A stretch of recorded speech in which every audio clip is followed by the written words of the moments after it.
ശാസ്ത്ര സാങ്കേതിക രംഗത്ത് പുതിയ കുതിച്ചുചാട്ടത്തിനൊരുങ്ങി താനൂർ ഫിഷറീസ് സ്കൂളിൽ സജ്ജമാക്കിയ അത്യാധുനിക വനനിരീക്ഷണ കേന്ദ്രം, ജ്യോതിശാസ്ത്ര പഠന കേന്ദ്രം, സ്ട്രീം ഹബ്ബുകൾ, ഐലാബുകൾ എന്നിവയുടെ ഉദ്ഘാടനം കായിക ന്യൂനപക്ഷക്ഷേമ വകുപ്പ് മന്ത്രി വി അബ്ദുറഹ്മാൻ നിർവഹിച്ചു. ഇന്ത്യയിലെ പൊതുവിദ്യാലയങ്ങളിൽ സ്ഥാപിതമായുള്ള ഏറ്റവും വലിയ വനനിരീക്ഷണ കേന്ദ്രമാണിത്. Tanur fisheries technical higher secondary സ്കൂളിനെ രാജ്യത്തെ പ്രമുഖ അറിവുൽപാദന കേന്ദ്രമാക്കി മാറ്റുകയാണ് ലക്ഷ്യമെന്നും മന്ത്രി പറഞ്ഞു. വിദ്യാർത്ഥികൾക്കും ഗവേഷകർക്കും പുറമെ പൊതുജനങ്ങൾക്കും ഈ കേന്ദ്രത്തിന്റെ സേവനം പ്രയോജനപ്പെടുത്താം. ഹോസ്റ്റൽ കെട്ടിടത്തിന് മുകളിലായാണ് ഈ നിരീക്ഷണ കേന്ദ്രം പ്രവർത്തിക്കുക.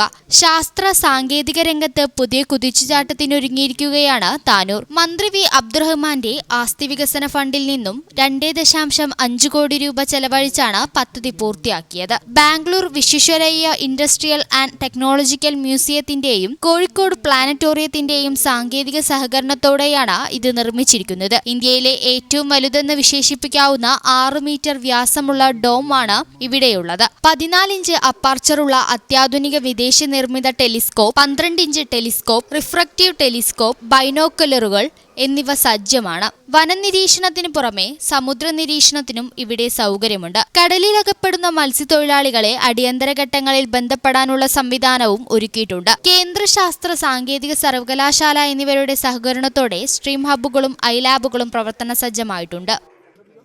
ഈ ചാനൽ ന്യൂസ്, താനൂർ. എന്താണ് ബ്രൈഡ്, ഇനി എപ്പോ റെഡിയാവാനാ?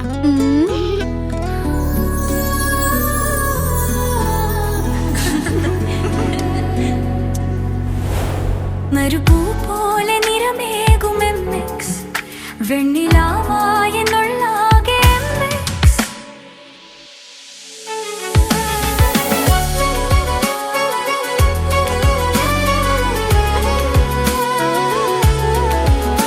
മനസ്സിലുണ്ടോ? MX-ലുണ്ട്. MX വെഡിംഗ് സെന്റർ ഇനി വളാഞ്ചേരിയിലും. MX wedding centre Valanchery, Pattambi, Koottanad, Koppam, Kecheri.